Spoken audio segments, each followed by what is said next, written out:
अहिले अगाडि मैले चाहिँ यहाँको भ्यू दिएको थिएँ है। अलि पछाडि मुन्सुन या के भन्छ है, त्यसको लागि अब भ्यू कस्तो छ हेर्नु, अवलोकन गर्नु होला सबैले। रातो र चन्द्र सूर्य भन्ने टाइपको भन्ने तरिकाको छ। अघि कस्तो थियो र अहिले कस्तो छ, इङ्ग्लिसमा बिफोर एन्ड आफ्टर छ।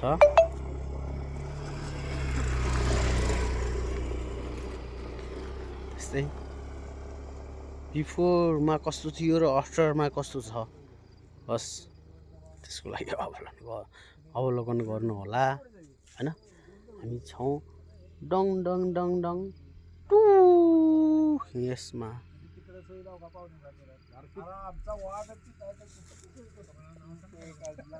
सम्झना बिर्सना सललल झन्झन बढ्यो तिर्सना सललल भन्ने एउटा छ नि त गाना। त्यो भएर मैले बिफोर आफ्टर नाउ मैले देखाइराखेको छु या है। तपाईँलाई कस्तो लाग्छ त्यसमा कमेन्ट गर्नु होला।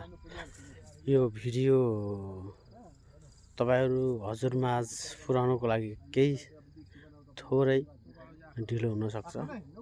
त्यसको लागि ढिलो भएको वास्ता तपाईँहरूले क्षमा दिनुहोला। यहाँ मैले अघि पनि त्यहाँ देखाइसकेँ मैले। यतातिर रोड छ है, यस्तो छ हाम्रो गाउँघर यस्तो भइदिएको भए अनि यस्तो भए भन्ने हामीलाई पनि जागरुक हुन्छ म्याक्सिमम है। सबैलाई पनि लाग्छ हाम्रो गाउँघर यस्तो भइदियो भए हैन त। बिजुली नपुगेको ठाउँमा पनि यहाँ अब सौर्य ऊर्जाबाट अथवा यो के भन्छ त्यसको लागि अब मैले क्षमा प्रार्थी मैले अस्तिको भिडियोमा पनि मैले त भनिसकेको छु। अस्ति भन्दा नि धेरै भइसक्यो, 3-4 महिनाको अगाडि मैले त अन्तरालमा मैले भनिसकेको छु। एकदम त्यो चाहिँ यो पुरै मैले त धराएको एउटा स्तूप मैले दिइसकेको थिएँ। हेर्दाखेरि सानो छ तर उसको मुनि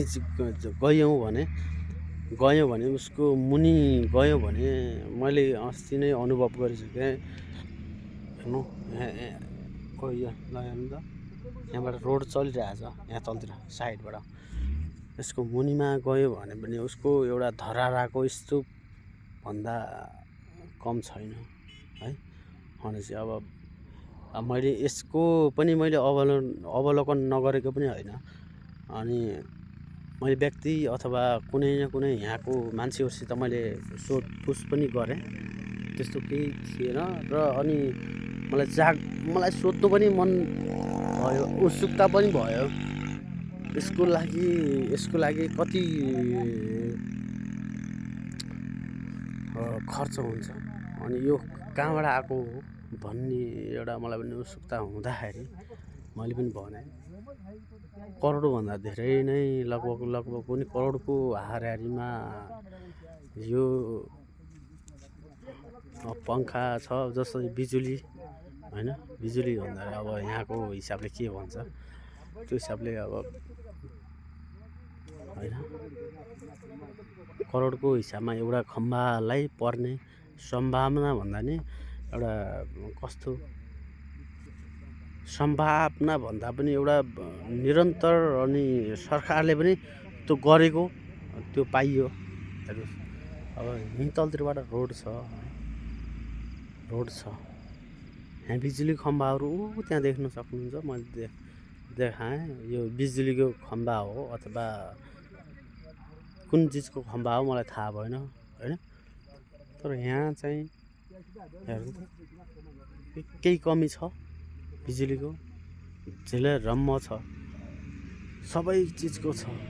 तर हैन हाम्रो गाउँघरमा हेर्दाखेरि अब अहिले भर्खर पो आइरहेछ ठिक छ होइन होइन म बुझ्छु तर यस्तै गरी हाम्रो सरकारले पनि हेरेको भइदिएको अब यस्तै गरी हिजोका दिनमा पनि अब कुनै न बत्ती अथवा केही न केही नभएको कारण खण्डमा अब जस्तै अब बिजुली नभएको खण्डमा यस्तै गरी हाम्रो ठाउँमा अब कुनै न कुनै अब अवस्थितमा त्यो राखिदिएको भए एकदम गर्व फिल हुन्थ्यो भन्ने त सबै जनता अथवा कुनै न कुनै अब मार्फत चाहिँ अब एकदम त्यो हुन्थ्यो होला चाहिँ मलाई लाग्छ है। म सौडा मकर रिपोर्टर अथवा कुनै न कुनै केही न केही सायद एउटा उत्सुकता एउटा जवान एउटा केही न केही भन्न सक्नुहुन्छ भने यसको लागि एउटा उदाहरणको लागि अब हेर्नु न यो यहाँ कुनै लाइट छैन बिजुली छैन तर के छ यही